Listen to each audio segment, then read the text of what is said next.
In the following presentation, I will speak about recent perspectives of shrinking as explored in our applied research project for ESPON called ESCAPE, European Shrinking Rural Areas, Challenges, Action and Perspectives for Territorial Governance.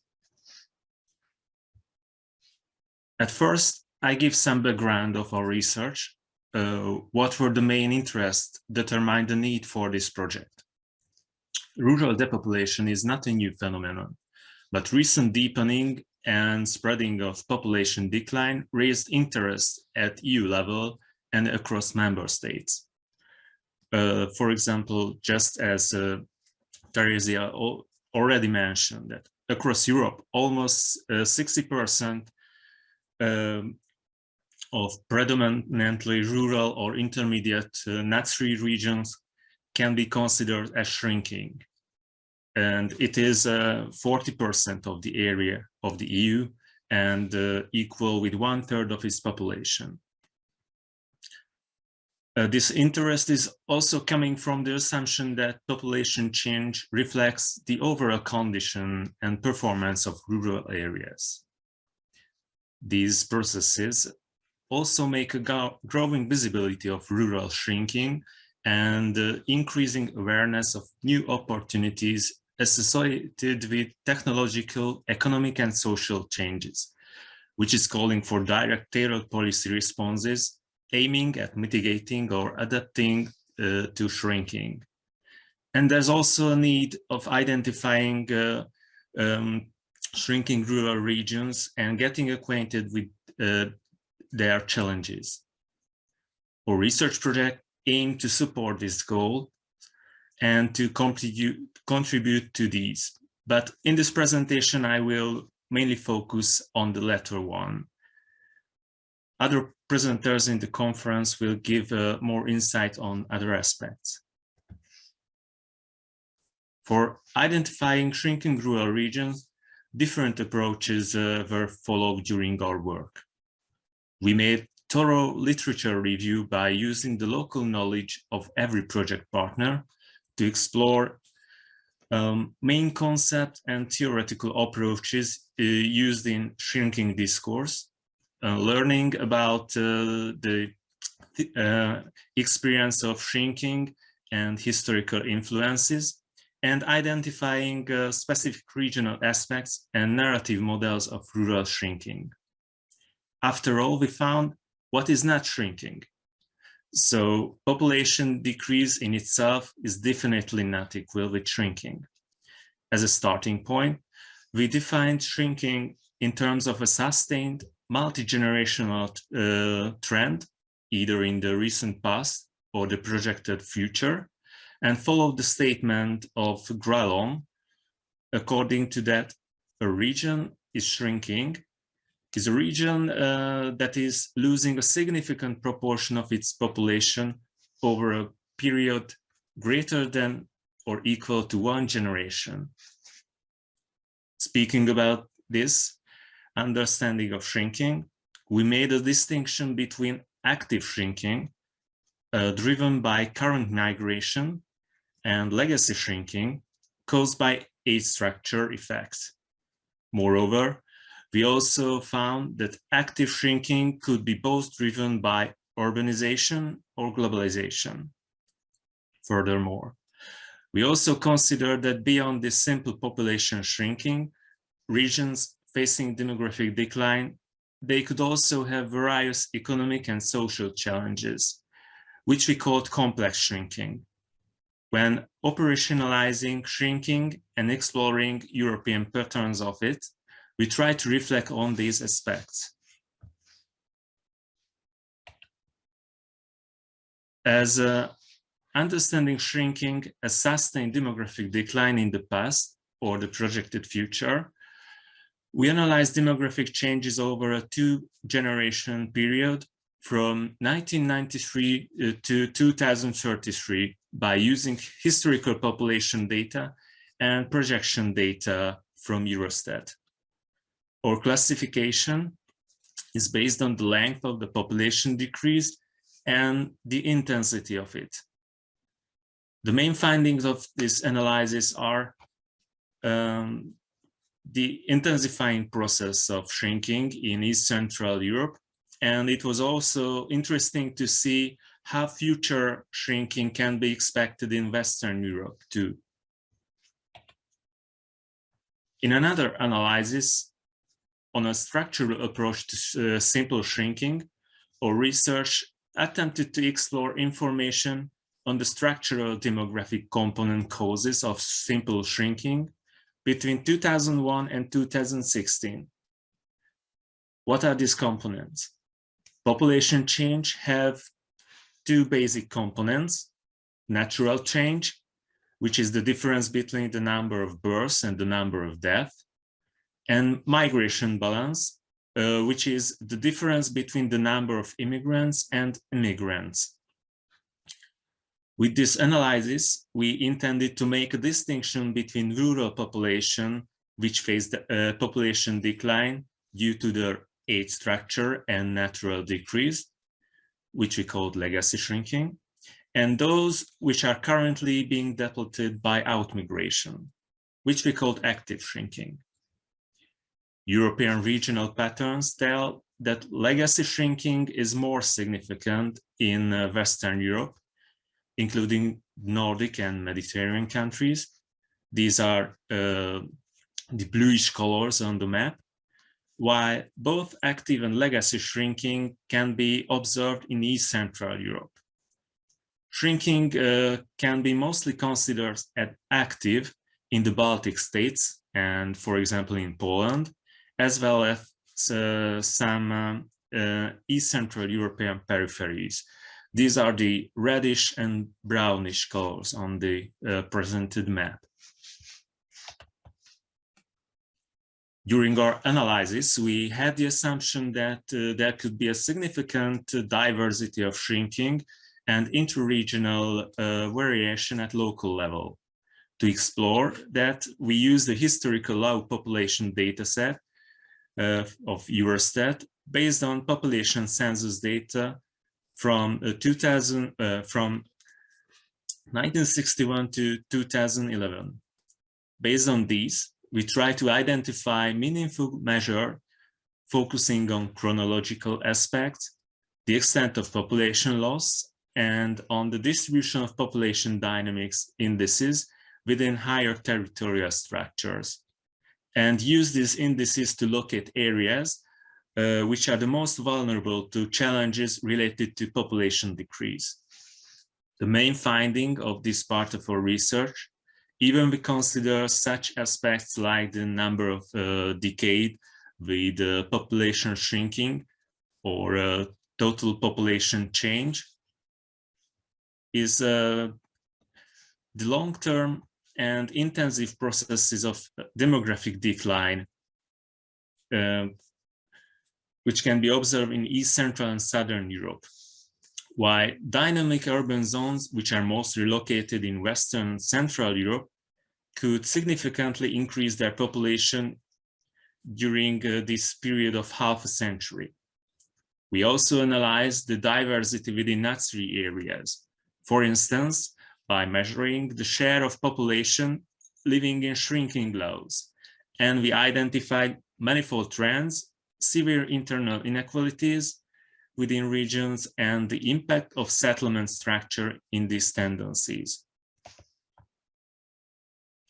During our studies, we have found that shrinking, as population decrease, is not necessarily associated with economic decline, but with a relative rather than absolute economic weakness, often related to geographic disadvantages.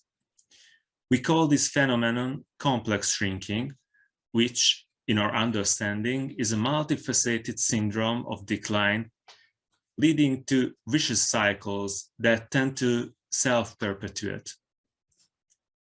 We distinguish 4 generalized types of shrinking processes, which can be interpreted as causal narratives, forming coexisting and interacting pathway to shrinking. These are economic restructuring, locational disadvantage, peripherization, and disruptive events and political system transitions. I just highlighted on this slide a few aspects of these. My colleague Katalin will speak more about that in her presentation.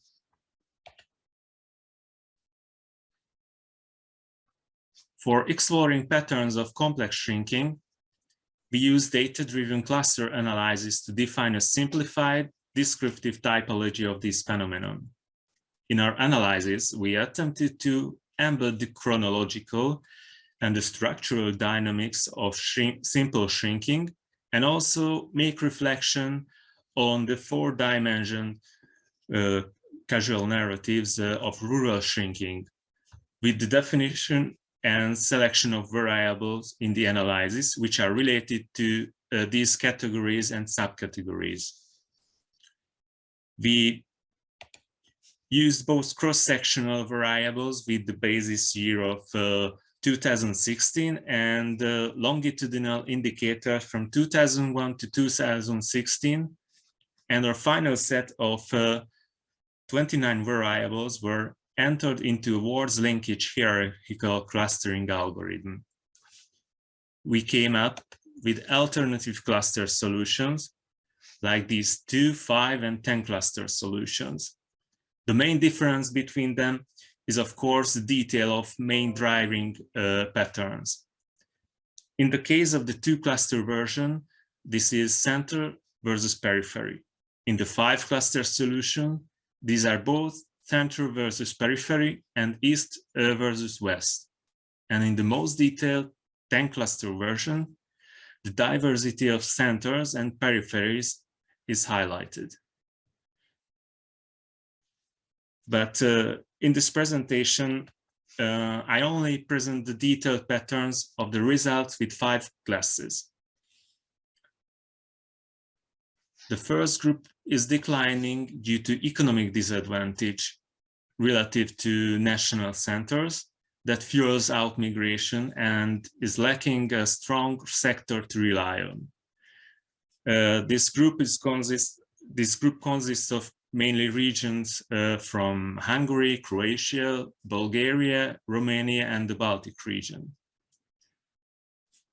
Members of the second group, mostly from eastern part of Germany, are catching up through economic restructuring, which is reducing low productivity jobs, but also damaging an already weak population structure in these regions.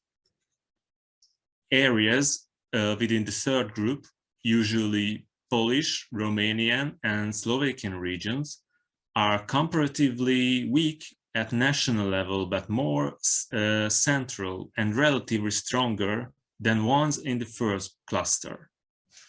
The fourth group, covering most of the Nordic and southern shrinking rural regions, often show geographical specificities and weak industrial sector. It also represents regions with a healthy enough economy to prevent massive outmigration, but worsening and distorted population structures. Members of the fifth group, mostly from the western part of Germany, have a robust economy, which is still weaker than the national average, with distorted population structures and low fertility. I just get back to the map to see these patterns again. But let's move forward to discussion and conclusion. At first, on simple shrinking. The main feature of simple shrinking in European rural areas is the diversity of this phenomenon. While the majority of shrinking rural regions are expected to continue being affected by population losses, some other rural areas are expected to start shrinking only in the future. This demographic decline has an intensity which varies considerably across Europe. Considering the structural aspects, the demographic components of shrinking, the affected rural regions have shrunk due to either active shrinking or legacy shrinking, or both. We also found that mapping at regional level, which was not 3 in our analysis, so this hides diverse local context.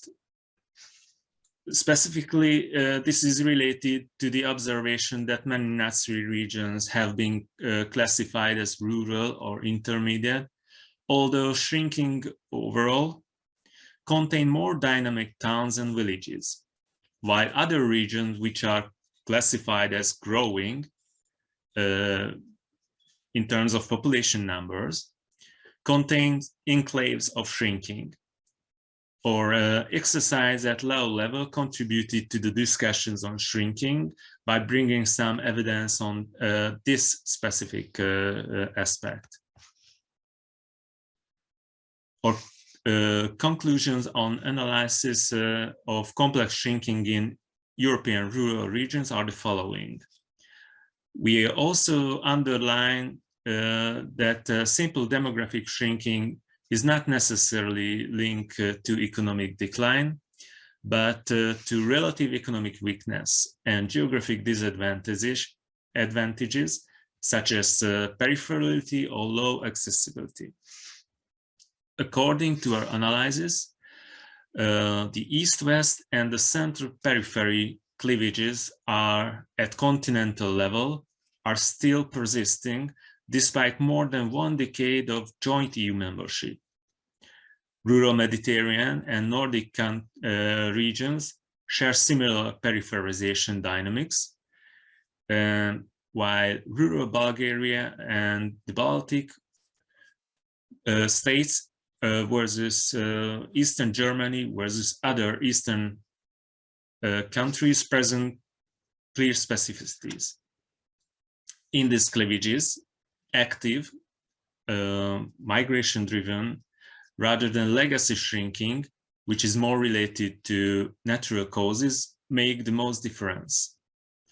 The focus in our research on convergence towards the EU-level GDP has been hiding growing national disparities, especially in monocentric post-socialist countries.